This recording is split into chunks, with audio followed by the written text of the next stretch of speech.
Assalamualaikum warahmatullahi wabarakatuh. Hari ini kita akan belajar mengenai diet dan kafarat. Nah, yang pertama yaitu kita akan belajar mengenai diet. Pengertian diet. Diet secara bahasa yaitu denda atau tebusan. Sedangkan secara istilah yaitu sejumlah harta yang digunakan untuk membayar denda yang diberikan kepada korban atau keluarga korban atas kejahatan yang telah dilakukan, baik berupa pembunuhan, penganiayaan secara sengaja yang telah dimaafkan oleh keluarga korban. Jadi diet di sini yaitu harta yang harus digunakan untuk membayar denda yang diberikan kepada korban atau keluarga korban atas kejahatan yang telah ia lakukan, yaitu bisa berupa pembunuhan atau penganiayaan secara sengaja yang telah dimaafkan oleh keluarga korban. Kemudian yaitu hukum diet. Pembayaran diet atau denda diet adalah wajib dilaksanakan oleh pelaku kejahatan sebagai tebusan atas kesalahan yang telah ia lakukan. Kemudian dasar hukum diet. Dasar hukum diet tertuang pada Quran Surat Al-Baqarah ayat 176 yang berbunyi A'udzu billahi minasyaitonir rajim. Bismillahirrahmanirrahim. Faman ufiya lahu min akhihi syai'un fattiba'un bil ma'rufi wa ada'un ilahi bi ihsan. Yang artinya, maka barang siapa yang mendapat suatu pemaafan dari saudaranya, hendaklah yang memaafkan mengikuti dengan cara yang baik. Ayat ini menjelaskan bahwa memberikan hak bagi keluarga korban tidak harus dilakukan dengan hukuman qisas, akan tetapi masih ada solusi yang lain atau yang terbaik, yaitu memberikan maaf dan diganti dengan membayar diet. Kemudian sebab-sebab diet. Nah, sebab-sebab diet yang pertama yaitu pembunuhan sengaja yang dimaafkan oleh keluarga korban. Kemudian pembunuhan seperti sengaja. Kemudian menganiaya yang menyebabkan hilangnya fungsi anggota badan tetapi sudah dimaafkan oleh keluarga korban. Kemudian pembunuhan lari sebelum dilaksanakan qisas atau keluarga pembunuh yang berkewajiban untuk membayarnya. Kemudian qisas sulit dilaksanakan, yaitu apabila melukai anggota tubuh orang lain yang sulit untuk ditentukan ukurannya, lebarnya, ataupun lebar lukanya. Kemudian macam-macam diet.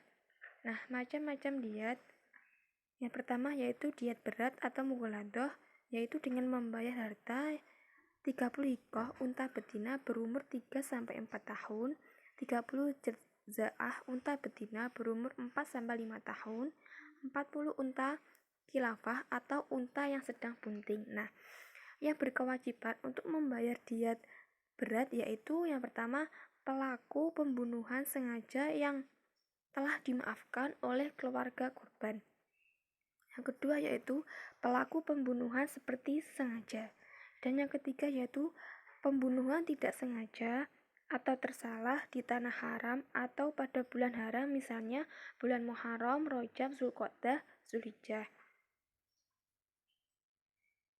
Nah, kemudian yang kedua yaitu diet ringan atau mukhafafah, yaitu dengan membayar harta berupa 20 unta lebih dari 1 tahun, 20 unta betina umur lebih dari 2 tahun, 20 unta jantan berumur lebih dari 2 tahun, 20 unta betina berumur 3-4 tahun, dan yang terakhir yaitu 20 unta betina berumur 4-5 tahun.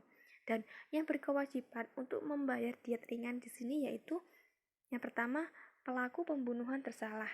Nah, cara membayarnya yaitu dengan diangsur selama 3 tahun, setiap tahunnya sepertiga dari jumlah diet.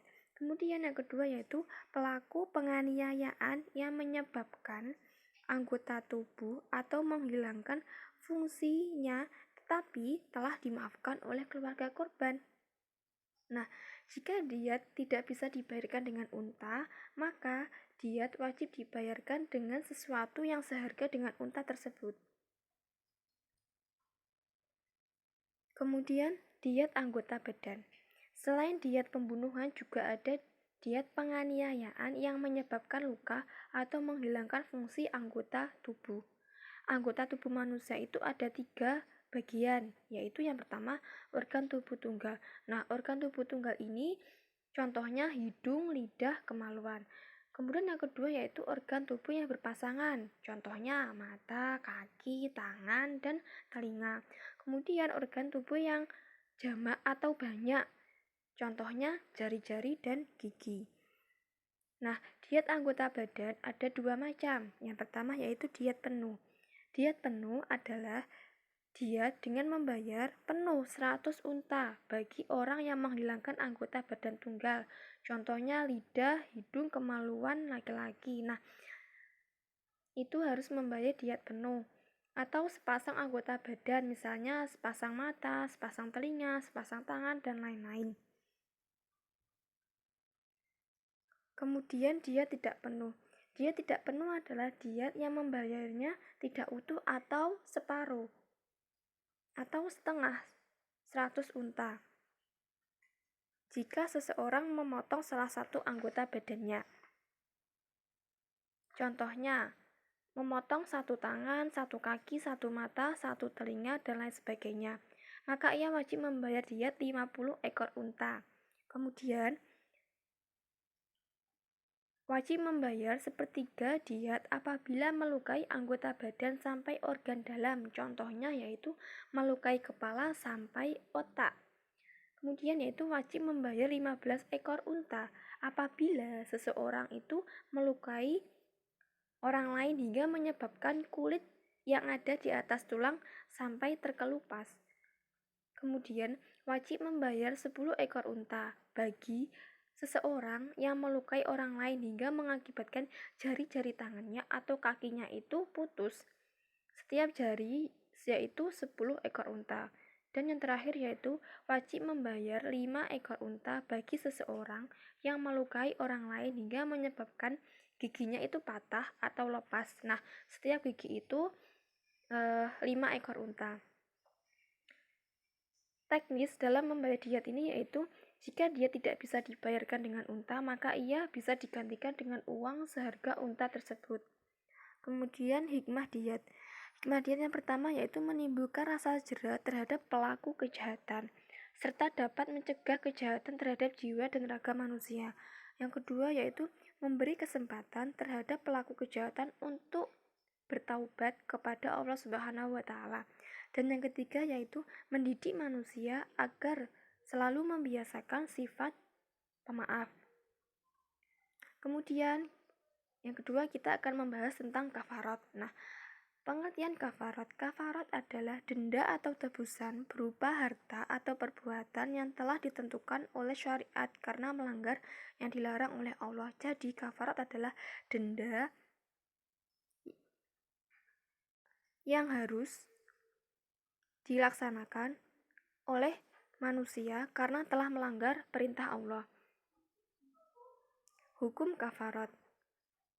Kafarat adalah perbuatan yang wajib dilakukan untuk menebus atau menghapus dosa-dosa yang telah ia lakukan agar mendapatkan ridho dari Allah Subhanahu wa Ta'ala.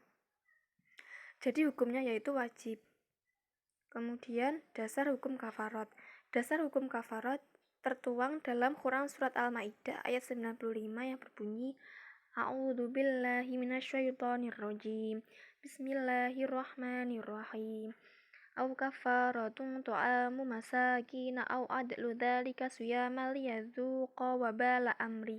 Yang artinya atau dendanya membayar kafarat dengan memberi makan orang-orang miskin atau berpuasa seimbang atau sama dengan makanan yang dikeluarkan itu supaya dia merasakan akibat buruk dari perbuatannya. Kemudian macam-macam kafarat. Macam-macam kafarat yang pertama yaitu kafarat pembunuhan. Kafarat pembunuhan yaitu dengan cara memerdekakan budak muslim.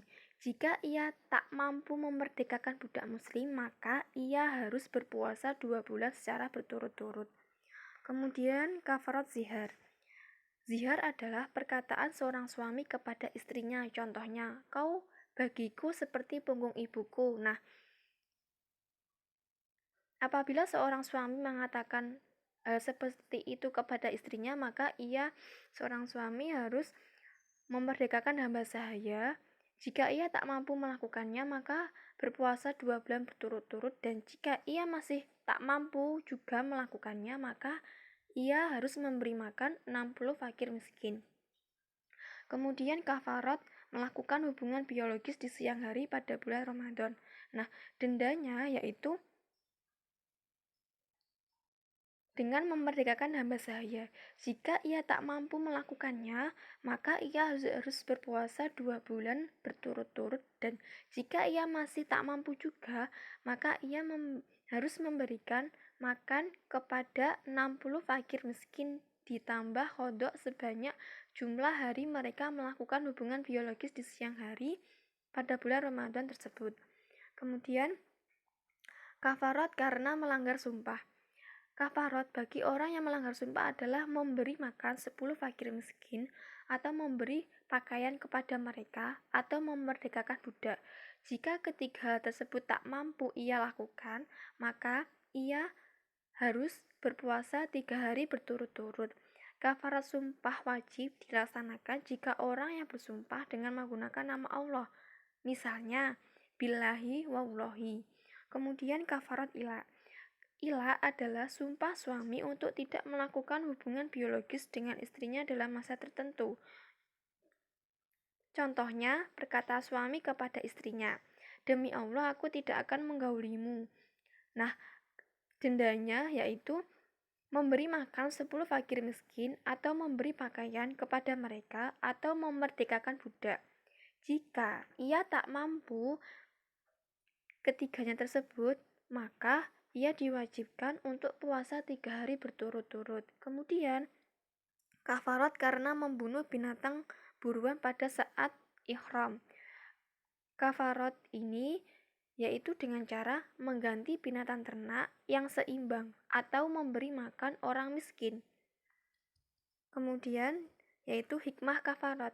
Hikmah kafarat yaitu yang pertama, manusia akan merasa jera dan menyesali atas perbuatan yang telah ia lakukan, yang tidak sesuai dengan syariat Islam dan tidak benar. Kemudian yang kedua, agar manusia bertambah atau selalu mendekatkan diri kepada Allah Subhanahu wa Ta'ala. Dan yang ketiga yaitu memberi ketenangan kepada para pelaku pelanggaran bahwa dengan adanya kafarat atau denda, dirinya akan merasa mendapat ampunan dari Allah Subhanahu wa Ta'ala. Demikian penjelasan dari saya. Terima kasih telah menyimak. Wassalamualaikum warahmatullahi wabarakatuh.